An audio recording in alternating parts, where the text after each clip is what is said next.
অবস্থান 1 নম্বর। আর শিল্প দূষণে আমাদের নদীগুলোর এখন এমন অবস্থা যে পানি আনতে আমাদেরকে এখন মেঘনা যেতে হচ্ছে। ঢাকার 7টা নদী দিয়ে ঢাকা শহরের মানুষকে আমরা পানি দিতে পারছি না। প্রধান কোনো নদী আসলে আর দূষণমুক্ত নেই। আমরা বন্যপ্রাণী সংরক্ষণে যেমন কাজ শুরু করেছি, তেমন ভাবে দুইটা জিনিসকে আমরা প্রাধান্য দিচ্ছি। একটা হচ্ছে হাতি মানুষের দ্বন্দ্ব কমানো, 3টা জিনিসকে। মেছো বিড়াল সংরক্ষণ, যেটাকে প্রায় মেছো বাঘ ভেবে মেরে ফেলা হয়। আরেকটা হচ্ছে বাংলাদেশ থেকে হারিয়ে গেছে, প্রকৃতিতে আর নেই, কিংবা প্রকৃতিতে থাকলেও মারাত্মক সংকটাপন্ন 3-4 বছরের মধ্যে হারিয়ে যাবে এমন বন্য প্রাণীগুলো আবার প্রকৃতিতে ফেরত দেওয়া। আমার পাওয়ার পয়েন্ট একটু দিলে ছবিগুলো দেখাতে সুবিধা হতো। আরেকটা হচ্ছে 2002 সালে পলিথিন শপিং ব্যাগের উপর আরোপ করা যে নিষেধাজ্ঞা, ওটা 2024-এ এসে কার্যক্রম আমরা শুরু করেছি বাস্তবায়নে। এই নিষেধাজ্ঞা কিন্তু আমরা আরোপ করিনি, আরোপিত নিষেধাজ্ঞা বাস্তবায়নের কাজটা আমরা করছি। আরেকটা হচ্ছে প্রবাল সমৃদ্ধ সেন্ট মার্টিনের প্রাকৃতিক পরিবেশ ফিরিয়ে আনা আর পাহাড় সংরক্ষণ। পাহাড় সংরক্ষণ একটু ছোট করে বলি। বাংলাদেশের 19টি জেলায় পাহাড় ছিল, এখন আছে 18টি জেলায়। 18টির মধ্যে পার্বত্য চট্টগ্রামের 3টি জেলা, বান্দরবান, খাগড়াছড়ি, রাঙামাটি, এগুলোতে আমরা আর পাহাড়ের তালিকা করিনি। বাকি 15টি জেলার পাহাড়ের তালিকা করা, দাক্ষিণিয়া সহ মালিকানা সহ আমরা চূড়ান্ত করে ফেলেছি। আমি পরে যে আইনগুলোর কথা বলছি সেখানে না গিয়ে শুধু একটা ছোট কথা বলি।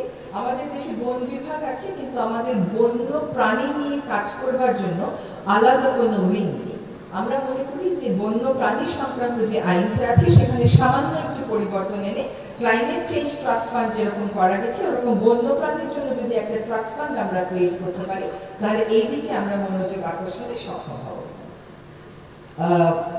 যেহেতু পাওয়ার পয়েন্টটা দেখা যাচ্ছে না, আপনারা হয়তো দেখতে পারতেন যে আমাদের দেশের 3টা নদীকে বলা হচ্ছে সবচেয়ে দূষিত: হাড়িধোয়া, লবণদহ এবং সুতা। আমরা এই 3টি নদীর পরিবেশগত ব্যবস্থা পুনরুদ্ধারে কার্যক্রম অনুমোদন করিয়েছি এবং কার্যক্রম শুরু করেছি। আমাদের একটু পরেরটায় যাবে, এখানে ছবিগুলো আছে। জি, দেখেন, এটা হচ্ছে এই বছরের মে মাসের ছবি। এটা সোনাদিয়া বনাঞ্চলে এইভাবে করে আগুন লাগিয়ে এই বনাঞ্চলটাকে, ওই স্ক্রিনটা দেখা যাচ্ছে, বনাঞ্চলটাকে এভাবে পুড়িয়ে দেওয়া হয়েছে। এবং পরের স্লাইডে যাই। পরের স্লাইডে আপনারা দেখবেন যে দেশের 3টি দূষিত নদী নিয়ে কথা আছে।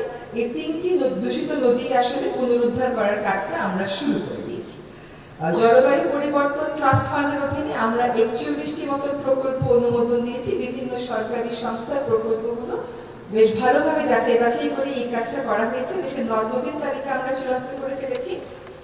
বিশ্ব ব্যাংক এবং এডিবির সহায়তায় আমরা 20টি খাল এবং 4টি নদী পুনরুদ্ধারে কাজ করছি। তার মধ্যে তুরাগ নদীর ব্যাপারে সমর্থন, আর্থিক সাহায্য যে পাওয়া যাবে সেটা আমাদেরকে প্রতিশ্রুতি দেওয়া হয়েছে, এবং অন্য কাজগুলো আমরা আশা করি আমাদের সময়কালীনে আমরা শুরু করতে পারব। আমরা এটা বাদেও আর মোট 17টি নদী যেগুলো বেশি দূষিত বা বেশি পরিচিত, যেমন বড়াল, করতোয়া, লৌহজং, সেগুলো পুনরুদ্ধারের কাজ শুরু করেছি। আর নদীর স্বাস্থ্য রক্ষায় আমরা একটা নতুন কনসেপ্ট নিয়ে এসেছি, এটা হচ্ছে হেলথ কার্ড দেওয়া। ঠিক যেরকম মানুষের হেলথ কার্ড থাকে, ওরকম নদীরও একটা হেলথ কার্ড থাকবে। আমরা পিরিয়ডিক্যালি ওটা মনিটর করে দেখাবো নদী দূষণের অবস্থা কি। নদী থেকে এবার একটু বনে আসি। আমরা 3 ধরনের বনকে বেছে নিয়ে সেখানে কার্যক্রম শুরু করেছি। একটা হচ্ছে এভারগ্রিন ফরেস্ট চুনতি অভয়ারণ্য, 2 হচ্ছে পাতাঝরা বন শালবন, 3 হচ্ছে আমাদের উপকূলীয় বন সোনাদিয়া বন। এখানে বেজা আমাকে অনেক সাহায্য করেছে। সোনাদিয়া বনটা তাদেরকে ইকোনমিক জোন করার জন্য দিয়ে দেওয়া হয়েছিল, তারা সেটা আমাদেরকে ফেরত দিয়েছে। আমরা এটা আমাদের হাতে পাওয়ার শেষ ধাপে আছে, তবে আমরা পরিকল্পনাটা করে ফেলেছি এবং কাজ শুরু করব। এ পর্যন্ত সরকারি 10 মাসে 11,459 একর বনভূমি উদ্ধার করেছে। এবং আমি যখন আপনাদের সামনে আজকে কথা বলছি, তখন আমাদের চট্টগ্রামে বেদখল হয়ে যাওয়া বনভূমিতে স্থাপনা করা হয়েছে এমন একটা স্থাপনা ভাঙা হচ্ছে। আমরা মধুপুর শালবনটা শুধু যে পুনরুদ্ধার করার পরিকল্পনা নিয়েছি তা না, একটা গাছ কেটে ফেলতে আপনার একদিন লাগে, কিন্তু একটা গাছ রোপণ করলে ওটা বড় হতে 10 থেকে 20 বছর লেগে যায়। বলে যে এই পরিবর্তনের প্রক্রিয়াটা আমরা শুরু করেছি, যাতে সময় লাগবে কিন্তু কাজটা শুরু হয়ে যায়। আমরা চুনতি অভয়ারণ্য থেকে আকাশমণি সরাচ্ছি, যাতে করে হাতির উপযোগী বনটা হয়। এই বনের 15,000 একরের মধ্যে 20,000 একরের মধ্যে 5,000ই বেদখল আর 5,000 আছে আকাশমণি। এই আকাশমণি সরিয়ে হাতির উপযোগী যদি আমরা করে ফেলতে পারি তাহলে হাতি মানুষের দ্বন্দ্বটা কমে যাবে। দেশে প্রথমবারের মতন আমরা একটি জলাভূমি নির্ভর প্রাণী অভয়ারণ্য ঘোষণা করেছি, আরেকটি ঘোষণা চূড়ান্ত পর্যায়ে আছে। আমরা রাজুকের সাথে মিলে পূর্বাঞ্চলে বিশেষ জীববৈচিত্র্য এলাকা হিসেবে 134 একর বনভূমি রক্ষায় কাজ করছি। কৃষি মন্ত্রণালয়ের সাথে মিলে আমরা আকাশমণি এবং ইউক্যালিপটাসের ব্যাপক চাষ এবং রোপণ করা এবং বিক্রি করা সেটার উপরে নিষেধাজ্ঞা আরোপ করতে পেরেছি। বাংলাদেশে একটি সরকারি প্রতিষ্ঠান আছে, Bangladesh forest industries development corporation. এটি লাভজনক একটি প্রতিষ্ঠান। তারা অত্যন্ত প্রবলভাবে শুধুমাত্র রাবার কেন্দ্রিক কার্যক্রম করে। বর্তমান যুগে তাদেরকে ডাইভার্সিফাইড প্রোডাক্টে কেমন করে নেওয়া যায় এটা নিয়ে আমরা কাজ শুরু করেছি। এদের একটা মাস্টার প্ল্যান প্রণয়ন করা হচ্ছে এবং আমরা এই শুক্রবারে ফয়জল ভাই এবং আশিককে নিয়ে দেখতে যাব যে আসলে এটাকে স্কেল আপ করার কি সুযোগ আমাদের রয়েছে। পরের স্লাইডে একটু চাই। এই 5টি স্পিসিস যেটা আপনারা স্ক্রিনে, এটা হচ্ছে আমাদের মধুপুর শালবনের শিক্ষার্থীরা ইউক্যালিপটাস গাছ কেটে শালবন এবং অ্যাসোসিয়েটস রোপণ করছে। আর এই পাশে হাতি মানুষের দ্বন্দ্বটা একটু দেখানোর চেষ্টা করা হয়েছে। তার পরের স্লাইডে আমরা যে 5টা স্পিসিস দেখব, এই 5টা স্পিসিসের মধ্যে ময়ূর, এটা আমাদের প্রকৃতিতে একসময় ছিল, এখন আর বাংলাদেশের প্রকৃতিতে কোনো ময়ূর নেই। আমরা সাফারি পার্ক থেকে ময়ূর নিয়ে গেছি, একটা প্রোটোকল মেনটেন করে আমরা গাজীপুরে এই ময়ূরগুলো প্রকৃতিতে ফিরিয়ে দেওয়ার চেষ্টা করব। আর বাকি 4টা যে স্পিসিস এগুলো ক্রিটিক্যালি এন্ডেঞ্জার্ড, যদি আমরা এখনই সংরক্ষণের ব্যবস্থা না নিই আগামী 4 থেকে 5 বছরের পর এগুলো আর বাংলাদেশে থাকবে না। ফলে এগুলোকে আমরা আবার ন্যাচারালি কেমন করে আরো সংখ্যা বাড়ানো যায় এবং প্রকৃতিতে ফেরত যায় সেই চেষ্টা করছি। পরেরটা যে বায়ু দূষণ রোধে আমাদের national air quality management plan এই সরকার অনুমোদন দিয়েছে। আমরা বায়ু দূষণ রোধে জিরো সয়েল কর্মসূচি হাতে নিয়েছি। স্থানীয় সরকার ঢাকা উত্তর এবং দক্ষিণের সাথে মিলে আমরা ঢাকার সমস্ত উন্মুক্ত মাটিকে সবুজ অন্তত ঘাস দিয়ে হলেও ঢেকে দেওয়ার চেষ্টা করব। আগামীকাল আসলে আমাদের এখানে চীন দেশ থেকে 3 জন বিশেষজ্ঞ আসবেন। তারা চীনের বেইজিং কিভাবে 5 বছরে বায়ু দূষণ 35% কমিয়েছে সেই অভিজ্ঞতা আমাদের সাথে শেয়ার করবেন এবং আমাদের kick off point national air quality management plan অনুযায়ী কি হতে পারে এটাও নিয়ে আমরা আলোচনা করব। বিশ্ব ব্যাংকের সহায়তায় আমরা বায়ু দূষণের নতুন কার্যক্রমের অনুমতি পেয়েছি, যেখানে আমরা ফজল ভাইয়ের মন্ত্রণালয় ইলেকট্রিক ভেহিকেল আনবে। আমরা নো ব্রিকফিল্ড জোন আসলে ঢাকার আশেপাশে করা যায় কিনা সেটা একটু চিন্তা করব। শব্দ দূষণের একটা প্রকল্প ছিল, ওইটাকে আমরা পরিবর্তন করে চালকদের প্রশিক্ষণ দেওয়া যায় কিনা এটা নিয়ে স্বরাষ্ট্র মন্ত্রণালয়ের সাথে কথা বলবো এবং একই সাথে আমরা ক্যাম্পেইনও চালু করব। আমরা একটা কথা আপনাদেরকে বলতে চাই যে আমরা যে পলিথিনগুলো পলিথিন ব্যাগ মুক্ত একটা সমাজের স্বপ্ন দেখি, তার প্রথম ধাপ হিসেবে দেশের সকল সুপার মার্কেট এখন পলিথিন মুক্ত করা হয়েছে।